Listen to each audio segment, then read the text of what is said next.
Bonjour à tous et à toutes. De la part de Phoenix Intégration, merci à tous de participer donc à ce webinaire d'aujourd'hui intitulé Vérification fonctionnelle de systèmes d'ingénierie complexe via la modélisation au niveau système. Le webinaire d'aujourd'hui sera présenté par moi-même, Yvan Bellini, et par Nicolas Cotreau, Sales Manager chez Maplesoft. Donc Nicolas est Country Manager à France pour Maplesoft. Il y travaille depuis 2011 maintenant. Il est ingénieur électronique et traitement du signal de formation et il a une quinzaine d'années d'expérience en ingénierie système et en simulation. Donc, cette présentation durera approximativement 45 minutes. À la suite de cette présentation, vous pourrez soumettre vos questions dans la fenêtre questions et réponses, donc Q&A, Question and Answers de WebEx, qui doit s'afficher sur la droite de votre fenêtre, juste à côté des pool questions que vous avez peut-être déjà rempli précédemment. Quelques recommandations avant de démarrer la session. Donc, on vous recommande de regarder le webinaire en mode plein écran. Pour votre information, nous enregistrerons également ce webinaire et vous serez notifié par email lorsque la vidéo sera disponible sur le site internet de Phoenix Intégration. À présent, je vais prendre quelques instants pour vous présenter Model Center avant de passer la parole donc à Nicolas Cotreau pour la suite de cette session.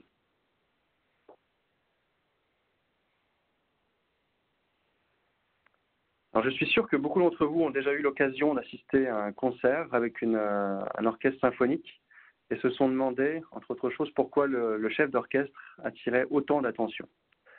Effectivement, quand le chef d'orchestre entre en scène, il recueille beaucoup d'applaudissements de la part du public et tous les musiciens autour de lui se concentrent sur lui. Bon, c'est certainement pas parce qu'il va jouer d'un instrument pendant le concert, même s'il est expert en musique, ou parce qu'il va enseigner aux musiciens de l'orchestre comment jouer de leur instrument. Ces personnes, en effet, sont experts de leur instrument, passaient toute leur vie à cultiver l'art de la musique sur leur instrument. Non, le chef d'orchestre est vraiment important parce qu'il coordonne les activités de tous les musiciens.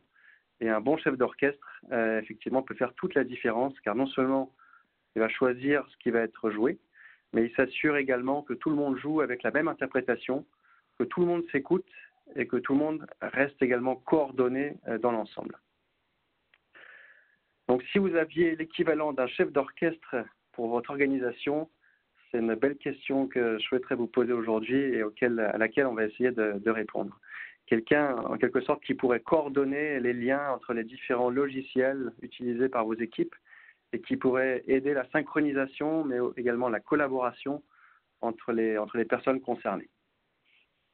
Eh bien, c'est justement ce rôle de chef d'orchestre qu'occupe Model Center, c'est même son rôle central. Donc, Model Center n'est pas un outil d'analyse physique, il ne fait pas d'analyse thermique, structurelle ou électromagnétique, mais c'est un outil, un framework pour vous permettre justement d'aider à tirer le meilleur parti de vos activités d'ingénierie. Donc, Model Center est constitué de 3 éléments principaux sur lesquels je vais m'attarder un petit peu plus à présent. Donc, le premier composant, vous voyez s'afficher, Model Center Integrate améliore la productivité qui vous permet d'utiliser toutes vos solutions à disposition, d'intégrer les outils logiciels individuellement, mais surtout de les lier tous sur le réseau en un workflow automatisé afin que vous puissiez lancer votre analyse automatiquement en une seule fois au lieu de faire toutes vos connexions de façon manuelle. Donc là, c'est un outil qui va vous aider justement à vous permettre de vous focaliser sur les tâches à haute valeur ajoutée et d'automatiser les flux de simulation et d'analyse entre les différents outils qui constituent votre design flow. C'est vraiment le rôle central de Model Center Integrate. Ensuite, on a un deuxième composant. Une fois que vous êtes en mesure justement d'associer votre logiciel à ces workflows automatisés, Model Center Explore, ce deuxième composant, intervient et vous aide à stimuler l'innovation. Alors pour quelle raison? Tout simplement parce que Model Center Explore va vous permettre d'exécuter cette simulation ou ces simulations à plusieurs reprises avec des entrées différentes, différentes configurations, ce qui libère vraiment la créativité de vos ingénieurs, de vos analystes. Elle va leur permettre notamment de se focaliser sur les tâches à haute valeur ajoutée au lieu d'écrire des scripts servant à connecter leurs outils. Donc le focus de Model Center Explore, c'est l'exploration de design.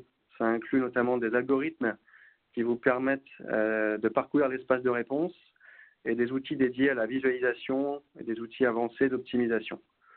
Donc, entre autres, vous allez trouver ici des analyses de sensitivité pour déterminer le poids respectif de vos variables qui sont utilisables dans vos workflows, des études probabilistiques qui sont à disposition, notamment pour faire les études, l'analyse des marges de conception, et puis toute la batterie des outils liés à l'optimisation multidisciplinaire. Ça, c'est le contenu de Model Center Explore. Enfin, on a un troisième élément appelé MBSE Pack qui vous permet de connecter vos workflows d'analyse à vos modèles d'ingénierie système basés sur les modèles. Ce qu'on appelle le MBSE. MBSE, c'est l'acronyme en anglais pour Model Based Systems Engineering, qui est souvent utilisé, y compris en français. Donc ce pont vous permet en fait d'évaluer les exigences et votre architecture système tout au long du cycle de conception grâce aux modèles d'ingénierie réels, basés notamment sur la simulation numérique. Et ça étend largement, de fait, la fiabilité de l'utilisation du MBSE, de l'ingénierie des systèmes basés sur les modèles.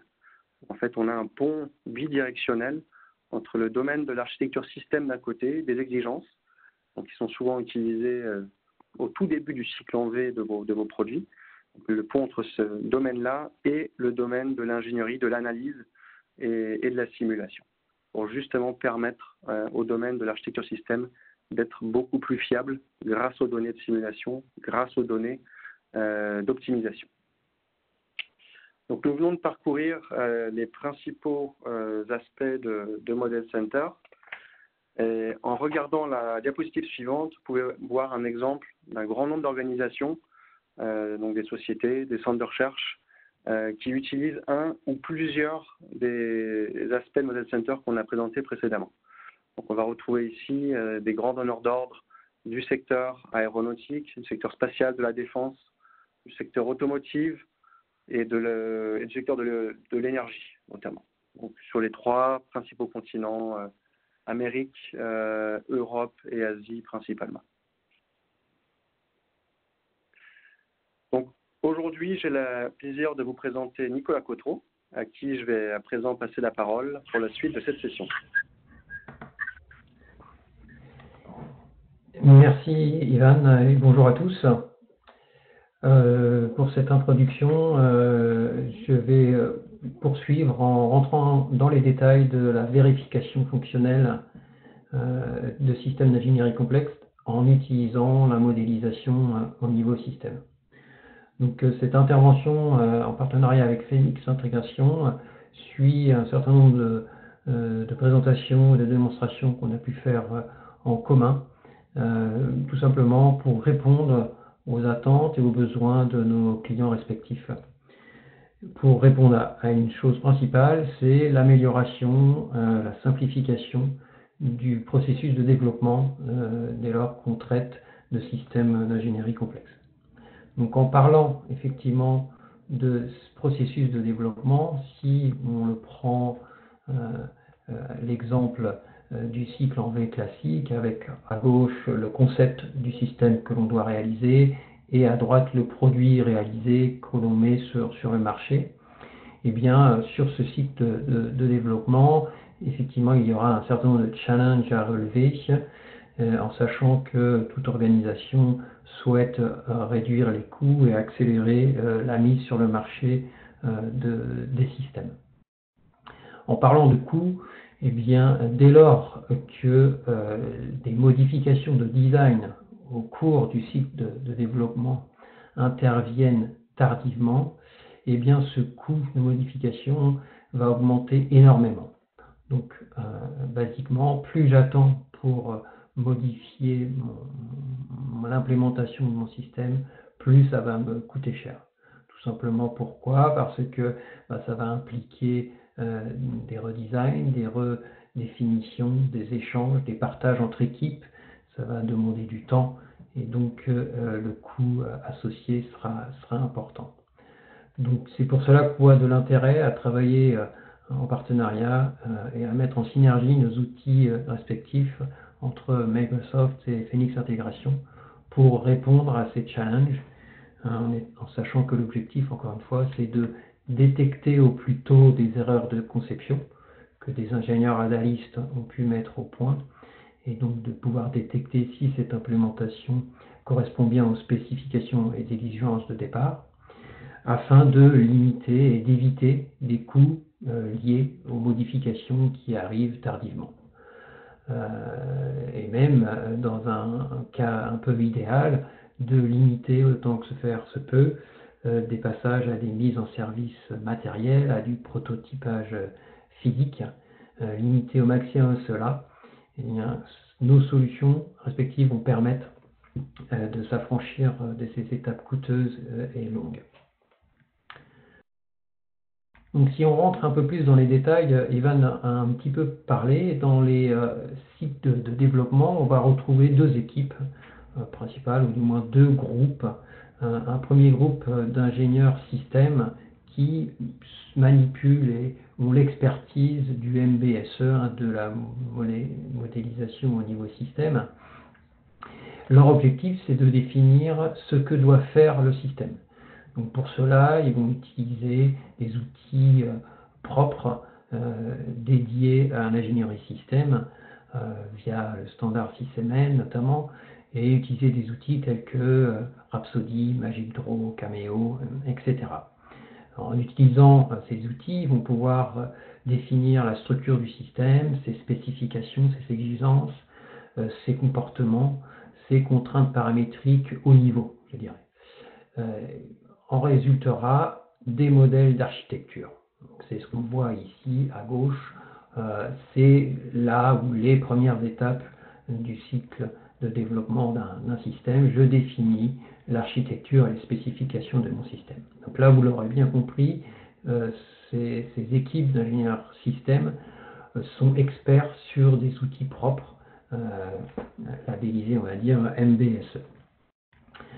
De l'autre côté, on va avoir tous les autres contributeurs du projet, notamment les designers, les ingénieurs analystes, qui vont faire de la simulation pour mettre en place et proposer des designs répondant aux spécifications du système.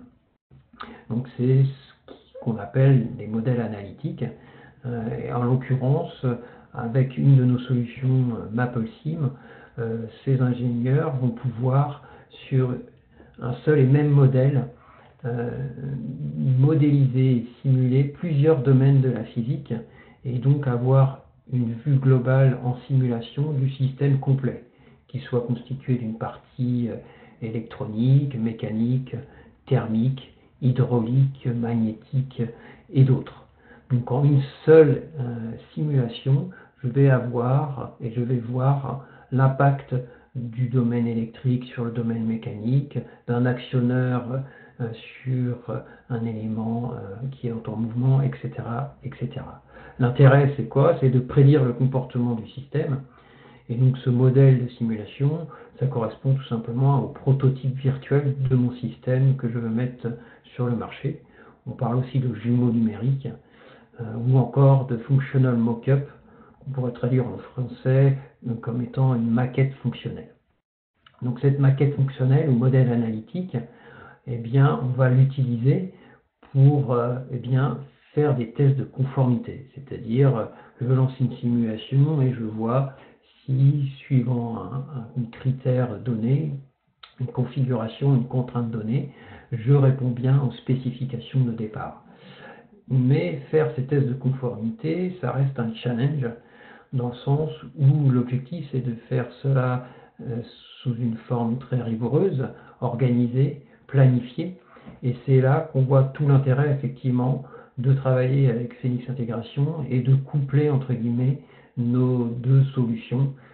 D'une part la solution MapleSim, dans notre cas correspondant au prototype virtuel, et Model Center d'autre part, qui va pouvoir séquencer et planifier, je dirais, les plans de test de conformité. Donc rentrons un peu dans les détails sur cela. Donc juste pour rappeler, comme je le disais, le modèle d'architecture répond à la question que doit faire mon système, alors que le modèle analytique répond à comment je vais l'implémenter, comment je vais faire ce système. Donc sur l'aspect conformité, comme je l'ai dit, Model Center va jouer, comme l'a dit Yvan, va jouer le rôle de chef d'orchestre et va donc pouvoir séquencer les tests de conformité en exécutant le modèle de simulation physique et qui correspond à toute la dynamique de mon système en regardant si cette simulation va répondre aux spécifications de départ et aux exigences de départ qui sont faites, eux, dans d'autres outils tels que Rhapsody Magidro, comme je le disais. Donc là, dans notre présentation, on va se focaliser sur ces deux premiers grands étages, étage système, ingénierie système MBSE, et étage simulation multidomaine avec les ingénieurs analystes. Bien sûr, l'aspect test de conformité peut aussi descendre dans le V du cycle de développement, dans des étages plus détaillés, plus précis, mais qui sont, eux, spécifiques à un domaine physique, donc par exemple un domaine mécanique uniquement, un domaine électrique uniquement, un domaine structure par ailleurs. Vous l'avez compris, ce qu'on essaye de mettre en lumière ici, c'est que on a une expertise qui est propre aux ingénieurs système, MBSE, Model Based System Engineering, qui utilisent des outils dédiés, SysML, tels que Magidro, Rhapsody et d'autres plateformes MBSE. L'objectif, comme je l'ai dit, c'est de définir ce que va faire le système en définissant les 4 points principaux du MBSE qui sont la structure du système, le comportement du système, les spécifications exigeantes du système et ses contraintes paramétriques principales. Donc ça, c'est un premier groupe d'ingénierie système. Et le reste des contributeurs du projet, les ingénieurs analystes, comme j'ai déjà pu le préciser et le présenter, mais d'autres, ça peut être un développeur logiciel, quelqu'un du marketing, du business, etc. etc. Ces différents acteurs du projet vont utiliser leurs propres outils. Alors on en a vu un exemple avec MapleSim pour la simulation physique multidomaine, mais ça peut être également d'autres outils comme on l'a vu. L'objectif de notre propos aujourd'hui, c'est de montrer qu'il existe des solutions et qu'on propose des solutions pour faire dialoguer entre guillemets, ces deux mondes et de pouvoir partager la connaissance du projet, être capable de partager les données, de partager les analyses de spécifications, les analyses de compromis entre ces deux mondes. C'est ce que nous on propose avec l'introduction de Maple MBSE que je vais maintenant détailler. Car avant tout, l'ingénierie système, c'est quoi? C'est être capable de faire collaborer tous les contributeurs d'un projet à travers toutes les disciplines et toutes les fonctions. Donc on ne se concentre pas uniquement à faire travailler des ingénieurs système dans leur groupe, mais on ouvre aussi la capacité et la possibilité aux autres intervenants, qu'importe leur fonction et leur discipline, chacun va pouvoir contribuer à faire avancer le projet de façon rigoureuse, organisée et planifiée. Donc Maple MBSE propose une interface Excel, ce qui permet en l'occurrence à tous ces acteurs qui ne sont pas experts du MBSE et des outils MBSE de contribuer et de renseigner leurs données, leurs analyses, leurs prises de décision et compromis. Donc, si on rentre un peu plus sur les fonctionnalités propres de Maple MBSE, donc c'est une interface Excel, vous l'aurez compris, mais ça ne se résume pas à utiliser un tableur Excel, bien évidemment. L'intérêt, c'est de faire de la modélisation système. Donc, via cette interface Maple MBSE, vous allez pouvoir définir de façon détaillée le système. Donc, quand vous êtes ingénieur, analyste, designer, que vous n'avez pas l'expertise des outils MBSE, vous allez pouvoir malgré tout rentrer ces données, ces spécifications, ces définitions dans Maple MBSE via l'interface Excel qui est donc par définition intuitive et donc faire contribuer va contribuer au projet et à le faire vivre, à le faire avancer. Et vous allez pouvoir le faire en rentrant les données principales que constitue le MBSE, à savoir, encore une fois, la structure du système, le comportement du système, ses spécifications d'exigence, ses contraintes paramétriques. Alors, Maple MBSE n'a pas été introduit, il ne nous a pas introduit Maple MBSE pour remplacer les plateformes standards MBSE, bien au contraire. Comme vous l'aurez compris, c'est plus pour faciliter le dialogue et le partage des données entre les différents acteurs d'un projet. Donc, dans ce contexte, on ne remplace pas les plateformes MBSE, mais on vient s'intégrer aux plateformes MBSE standards existantes. Et notamment, nous avons des connecteurs pour Rhapsody, Magic Draw. Nous avons également une API ouverte qui permet à Maple MBSE de venir s'intégrer à d'autres plateformes MBSE ou plateformes PLM classiques. Ce qui va permettre donc à tous les autres acteurs du projet qui ne sont pas experts MBSE de rapidement notifier, modifier, supprimer des spécifications et donc ainsi de répondre à la problématique que j'ai soulevée au début de mon intervention, à savoir détecter des erreurs de conception, de gérer les conflits de spécification et donc d'accélérer et simplifier le processus de développement. Si on rentre encore un peu plus dans les détails de Maple MBSE, on va voir aussi qu'il comporte et possède des interfaces et des visualisations avancées, toujours dans le contexte MBSE, notamment des interfaces qui vont permettre d'analyser les impacts de telle ou telle exigence, de détecter les erreurs de spécification et analyser les effets associés, d'étudier et d'analyser les compromis. Tout ceci aussi avec une visualisation matricielle pour répondre aux exigences XML MBSE. Donc pour mettre un petit peu en pratique et visualiser et démontrer un petit peu cela, on va travailler maintenant sur une démonstration, un exemple, en l'occurrence d'un système de véhicule électrique. Donc ce véhicule électrique, il a été modélisé dans MapleSim, donc l'aspect fonctionnel. Alors quand je dis l'aspect fonctionnel, c'est l'aspect fonctionnel multidomaine qui va résulter en une simulation de toutes les dynamiques des différents domaines de la physique qui constituent le véhicule électrique. Donc on peut les citer, hein. On va retrouver ici un sous-système qui correspond à la dynamique du véhicule, donc la dynamique du mouvement longitudinal de la voiture, la dynamique du contact de la route avec le pneu de la voiture, les effets aérodynamiques, les effets de la taille du pneu de la voiture, les effets de la route.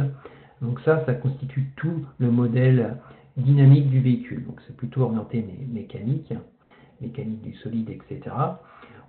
C'est un premier domaine de la physique. Un deuxième domaine de la physique, c'est, on va dire, tout ce qui est motorisation. Donc là, c'est électrique, donc avec un moteur électrique, le réducteur associé.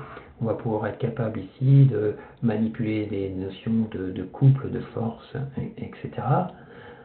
Ensuite, c'est tout l'aspect énergie. Et donc là, c'est un troisième domaine de la physique où on va pouvoir modéliser toute l'électrochimie sous-jacente à une batterie lithium-ion et voir aussi les impacts et les effets thermiques sur la dégradation de la batterie. Autre domaine de la physique, c'est tout ce qui est gestion et modélisation, simulation du refroidissement du système. Et dernier élément, qui n'est pas physique mais contrôle, c'est le modèle conducteur. Donc on voit avec ce modèle fonctionnel de simulation qu'on a un seul modèle, différents domaines de la physique, ce qui permet d'avoir une vue globale en simulation du comportement de mon système. Donc ça, on présuppose que le modèle est existant et on va voir comment on va l'utiliser pour faire tout simplement des tests de conformité et faire de la validation fonctionnelle au niveau système. Donc ce modèle, on peut le simuler, on a des résultats, bien sûr. On voit ici que pour un contexte donné de température, de charge donnée, voilà par exemple la décharge de la batterie, la vitesse du véhicule, etc., etc. De même, avec d'autres contextes, on va voir une mise à jour des résultats de simulation fort logiquement. Maintenant, si on organise tout cela et on essaye de planifier les tests de conformité par rapport aux spécifications qui ont été positionnées dans le modèle au niveau système, comment on va procéder? Alors tout simplement, voilà, on retrouve à la droite le modèle de simulation, donc le prototype virtuel, le modèle analytique, le jumeau numérique, la maquette fonctionnelle, donc tout un tas de termes qui veulent tous dire la même chose. Donc ça, qui ont été faites dans MapleSim. C'est du côté ingénierie, design. De l'autre côté, tout à gauche, on va avoir le monde de l'ingénierie système MBSE. Et on voit effectivement, d'une part, l'outil Cameo qui est utilisé ici dans la démonstration pour la modélisation SysML standard, qui est connecté avec Maple MBSE et qui permet en fait cette connexion d'avoir exactement les mêmes spécifications, le même niveau projet grâce au Teamwork Cloud qui permet aux deux outils de dialoguer et de partager l'état du projet. Donc, ce qui veut dire ici qu'au niveau système, encore une fois, nous avons les experts MBSE qui vont pouvoir utiliser leur outil de prédilection, d'expertise, et tous les autres acteurs, designers, business, marketing, ingénierie logicielle, de contribuer au projet, de partager leur connaissance du projet via l'interface Excel de Maple MBSE. Et entre ces deux niveaux, eh bien, on va avoir le chef d'orchestre via Model Center et en particulier ici MBSE Pack qui va être utilisé pour lancer les tests de conformité et donc de valider ou non les prises de décision sur les choix de design. Donc, on va passer à une petite vidéo qui va montrer effectivement l'usage de Maple MBSE en parallèle de l'outil MBSE classique Cameo. Donc là, dans cette démonstration, je vais, entre guillemets, changer de casquette assez souvent. Et je vais passer du designer qui n'est pas expert MBSE à l'expert MBSE sous Cameo. Vous allez comprendre. On commence déjà en ouvrant Maple MBSE. Et donc, on va voir un petit peu l'interface de la plateforme. Donc, en l'occurrence, ici, on est sous Excel. On voit qu'il y a un certain nombre de spécifications. Donc, notamment, le véhicule doit faire 200 km minimum. Et on retrouve le pendant, exactement les mêmes spécifications, mais côté MBSE Cameo, avec la même manière, la spécification 200 km à parcourir minimum. Voyons d'autres faisabilités dans Maple MBSE. On a une visualisation sous forme de blocs qui définissent l'architecture et la hiérarchisation du système. Et si on passe dans Cameo côté MBSE, on trouve le pendant via la modélisation SysML schéma bloc. Matrice de satisfaction, de même, qu'on retrouve dans Cameo. Donc, vous voyez, il y a vraiment un effet miroir. L'intérêt, c'est de changer l'intitulité de la plateforme. Donc là, je vais changer côté Maple MBSE une spécification. Au lieu de passer à 100 km, je passe à 200 km en termes de distance minimale à parcourir pour mon véhicule. Donc je rajoute une petite note pour référence dans la gestion du projet. Si je passe maintenant dans Cameo et que je mets à jour mon projet, et bien naturellement, via la connexion Maple MBSE vers Cameo, et bien cette spécification va passer à 200 automatiquement. Voilà, ce qui permet et qui garantit une mise à jour automatique du projet. Maintenant, on fait appel à MBSE Analyzer de Model Center qui va me permettre de lancer en tant que tel mes tests de conformité. Et donc ici, on voit qu'aucune analyse a été faite pour l'instant. Je lance la première. Et qu'est-ce qui va se passer? Tout simplement, eh bien, Model Center va lancer une simulation donnée du modèle du véhicule électrique que je vous ai présenté. La simulation se fait, les résultats de simulation sont là, et là on voit en l'occurrence que la conformité n'est pas réalisée.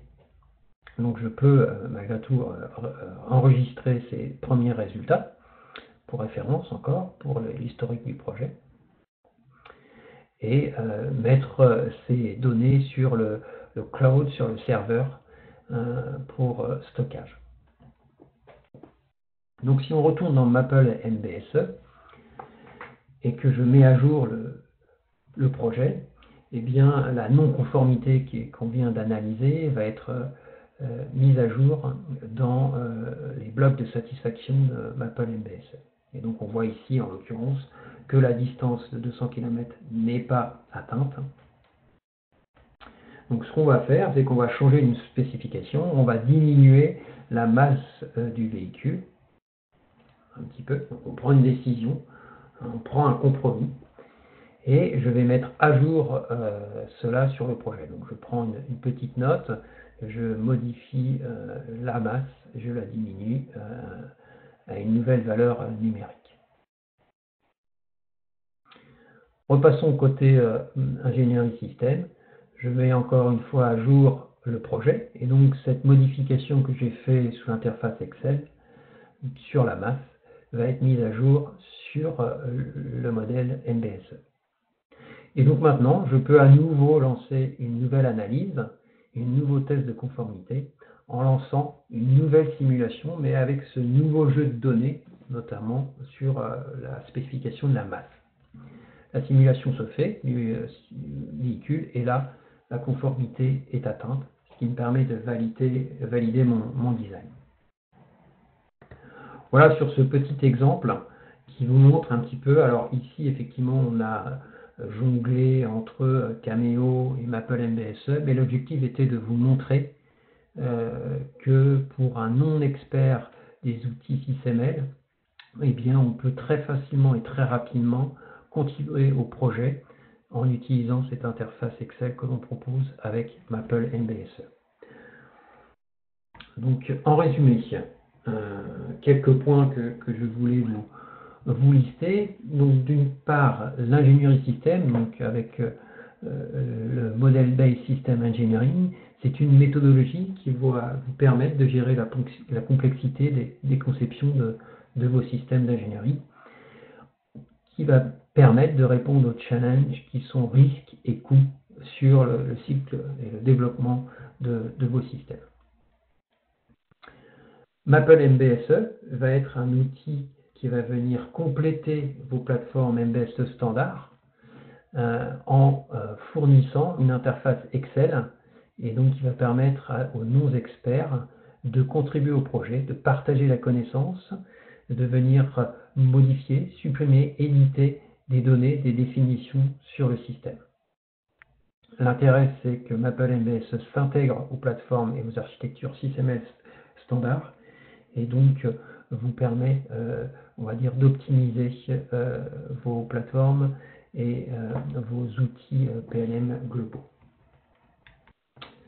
Dans la démonstration, vous l'avez vu, on a utilisé MapleSim pour l'aspect simulation et modèle analytique, le jumeau numérique, qui nous a permis, MapleSim ici, de disposer d'un modèle physique multidomaine, et donc de lancer une simulation de toute la dynamique multiphysique de votre système. Et enfin, Model Center, qui joue le rôle central, qui réunit tous les outils ensemble pour lancer ces tests de conformité de façon rigoureuse, planifiée et organisée, et qui permettent de tirer les conclusions qui vont bien sur des choix d'implémentation, des choix de design. Donc pour conclure, si on doit retenir une chose sur cette présentation, c'est que la convergence de nos outils, MapleSoft et Phoenix Intégration, concourt à aider et simplifier le processus de développement des organisations et de nos clients respectifs.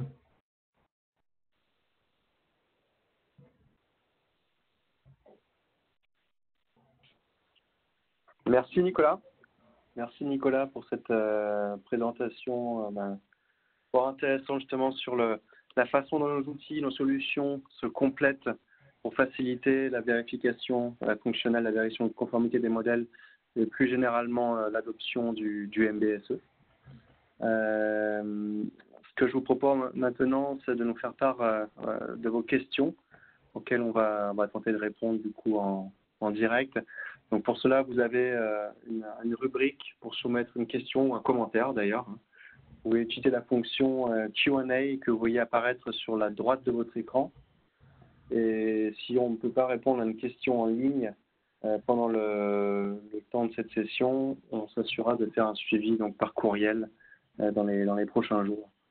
Donc là, je vous invite à prendre quelques instants pour remplir justement ces questions, vos questions. Ensuite, on va pouvoir y répondre. On va les soumettre à Nicolas. Laissez encore quelques secondes. Les questions ont déjà été remplies pendant la session, ce qui est très bien. Alors, je vais en poser une déjà à Nicolas. Première question, comment Maple MBSE peut-il être intégré dans une organisation où une plateforme MBSE est déjà en place? Alors en fait, on dispose de connecteurs avec les principaux outils MBSE tels que Rhapsody, Magic Draw. Donc cette intégration se fait naturellement en utilisant ces connecteurs. Et pour d'autres plateformes MBSE qu'on ne supporte pas aujourd'hui, on a une API ouverte donc, qui permet de connecter et d'intégrer Maple MBSE à ces plateformes MBSE. Ok. Une autre question d'un de nos participants. L'un de nos problèmes est que souvent des équipes travaillent indépendamment les unes des autres sur des sous-systèmes différents. Comment le MBSE peut-il résoudre ce problème? Donc là, un petit peu, c'est ce que j'ai essayé de vous montrer pendant la présentation. L'intérêt de Maple MBSE et de cette interface Excel, vu l'intuitivité d'Excel, chacun connaît Excel, ça permet à chacun de venir renseigner ses données. Donc ça facilite le partage de connaissances, ça facilite le dialogue entre les équipes. Là où aujourd'hui, sans ce type d'outil MBSE, on doit essayer de dialoguer ensemble avec des outils, on va dire, un peu classiques, email, réunion, mais tout ceci contribue à des incompréhensions, des mauvaises interprétations et résulte en des erreurs critiques. D'où l'intérêt de organiser et d'avoir une rigueur sur le projet en utilisant l'approche MBSE, la modélisation système. Ok. Question suivante. Comment différents outils de différents fournisseurs s'intègrent-ils? Nos exigences en matière de conception sont si vastes et complexes que nous aurons peut-être besoin de plusieurs outils. Donc là, peut-être qu'Ivan est peut-être plus à même de répondre, mais on l'a vu effectivement au Model Center. Nous, c'est pour ça qu'on a fait une présentation comme ça. Joue le rôle un peu de chef d'orchestre et permet de connecter la valeur de différents outils entre elles. Tout à fait, ouais. Là c'est le point fort effectivement au Model Center, de faire le rôle d'intégrateur des différents outils et ensuite de les connecter entre eux pour synchroniser la façon dont justement ils sont appelés les uns les autres, dont les variables de sortie d'une solution sont réinjectées vers les variables d'entrée de la solution suivante pour avoir un workflow automatisé. Effectivement. Question suivante qui apparaît. Avez-vous des exemples d'applications réelles du MBSE dans l'industrie? C'est un classique. Ouais. Pour notre part, hein, par rapport à nos interlocuteurs et les gens qui utilisent MBSE, les différents marchés, un peu classiquement, ça va être l'automobile, l'aéronautique, la défense. Donc, parmi nos clients utilisateurs, notamment la solution MBSE, Maple MBSE, on retrouve Nissan, Lockheed Martin, le laboratoire JPL de la NASA, etc. Maple MBSE requiert-il de connaître et d'utiliser Maple et MapleSim? Donc là, on parle plus des prérequis sur l'utilisation de Maple MBSE. Ouais. Oui, alors en l'occurrence, non. Maple MBSE reste un outil indépendant de Maple et MapleSim. Donc, vous pouvez très bien utiliser Maple MBSE sans disposer ni connaître Maple et MapleSim. C'est-à-dire qu'on distingue bien là le modèle système, l'ingénierie système, du modèle analytique simulation. D'accord. Question suivante. Quel est le positionnement de Maple MBSE dans l'industrie par rapport au MBSE en général? Est-ce qu'il y a une distinction? Ouais, donc là, vraiment le point clé, c'est l'interface. Hein. Clairement, on s'adresse à tous les contributeurs du projet qui ne connaissent pas les outils standards SysML parce que c'est pas leur expertise, c'est pas leur rôle, c'est pas leur fonction, mais qui doivent malgré tout contribuer au projet. Donc voilà, nous on se distingue de cette manière-là, c'est-à-dire qu'on ne vient pas en concurrence des outils MBSE classiques, on vient juste rajouter une interface Excel qui permet aux non-experts MBSE de contribuer au projet. Ok. Alors, il y a plus de questions à l'heure actuelle. Ok, bah écoute, grand merci à toi, Nicolas. Merci à toi également. Également aux participants d'aujourd'hui. Avant de vous libérer, je voudrais signaler quelques événements pour les prochaines semaines où l'équipe Phoenix va être directement impliquée. Donc, tout d'abord, le prochain webinar organisé par Phoenix qui va être présenté par Northrop Grumman, donc qui aura lieu le 26 mars prochain. Donc dédié à l'approche préliminaire, la conception préliminaire, conceptual design, ce qu'on appelle le MDAO chez Northrop Grumman. Ensuite, on aura notre workshop sur le model-based engineering, donc l'ingénierie basée sur les modèles à Turin, en Italie. Donc workshop gratuit, inscription nécessaire, qui est planifié le mardi 2 avril. Enfin, vous pourrez rencontrer l'équipe Phoenix le 3 et 4 avril au congrès de la simulation numérique SIA, donc, Société des ingénieurs de l'automobile, qui est organisé à l'Estaca, où on aura effectivement un stand et une présentation dédiée sur les solutions Model Center et le rôle justement de chef d'orchestre qu'on a décrit tout à l'heure dans un contexte automobile pour cette session-là. Donc je vous remercie encore une fois tous les participants, toutes les participantes au nom de Phoenix Intégration pour avoir participé à cette session et je vous souhaite une excellente soirée à tous. Au revoir.